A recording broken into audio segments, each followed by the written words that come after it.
Isang mapagpalang araw sa ating lahat. Ako ang inyong lingkod, Elijah Paul Jan Valdez, at welcome sa ating daily devotions. Ang ating verse for the day ay nasa mga Hebreo, chapter 11, verse 1. Sinasabi dito na, ang pananampalataya ay pagtitiwala na mangyayari ang ating mga inaasahan at katiyakan tungkol sa mga bagay na hindi nakikita. Ang pahayag ng pananampalataya ay tinatanggap ang Diyos sa kanyang salita ay nangangahulugang magtiwala at maniwala sa mga pangako, utos at turo ng Diyos.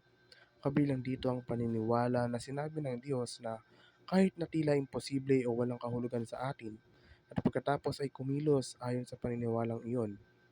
Sa esensya, ito ay tungkol sa paggalang at pagtitiwala sa salita ng Diyos bilang katotohanan at pagtugon ng may pagkilos at pananampalataya. Ang pananampalataya ay lumaluwalhati sa Diyos dahil ito ay nagpapakita na siya ay mapagkakatiwalaan. Ang panalangin at pananampalataya ay maaaring makasarili o nakasentro sa Diyos. Ang makasariling pananampalataya ay hindi mali.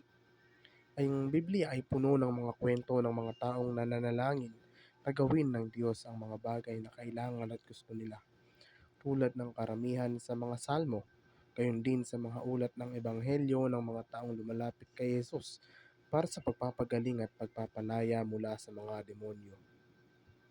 Hindi hinihiling ni Jesus na ipaliwanag at bigyang katwiran ng mga tao ang kanilang motibo sa paghingi ng tulong sa Kanya.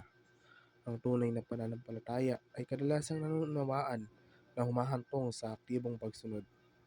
Ang konsepto ay ang tunay na pananampalataya.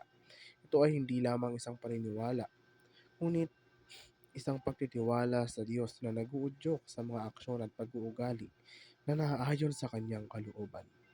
Ang pagsunod ay nagiging panlabas na nagpapakita ng panloob na pananampalataya. Ang katotohanan na alam at nauunawaan ng Diyos ang nagmamalasakit din sa kung ano ang nangyari sa iyo ay isang bagay na kailangan mong tanggapin sa pamamagitan ng pananampalataya. Kapag lumalakad ka sa maligalig na tubig, ang kamay ng Diyos ay hindi na itaas kapag ang mahihirap na sitwasyon ay umarap sa kanyang mga anak. Ang pagpapahayag ng mga pangako ng Diyos sa kabila ng mga pag-aalinlangan ay nagsasangkot ng aktibong pagpapala sa sarili ng katapatan ng Diyos at ang katotohanan ng kanyang salita. Kahit na hindi sigurado o nagtatanong, makakatulong ang pagsasanay na ito na palakasin ang pananampalataya at madaig ang mga damdamin ng pagdududa. Ang paglakad araw-araw sa mga pagsunod ay isang praktikal na pagpapahayag ng pananampalataya na nagpapakita ng kahandaang magtiwala sa patnubay at mga utos ng Diyos sa pang-araw-araw na buhay.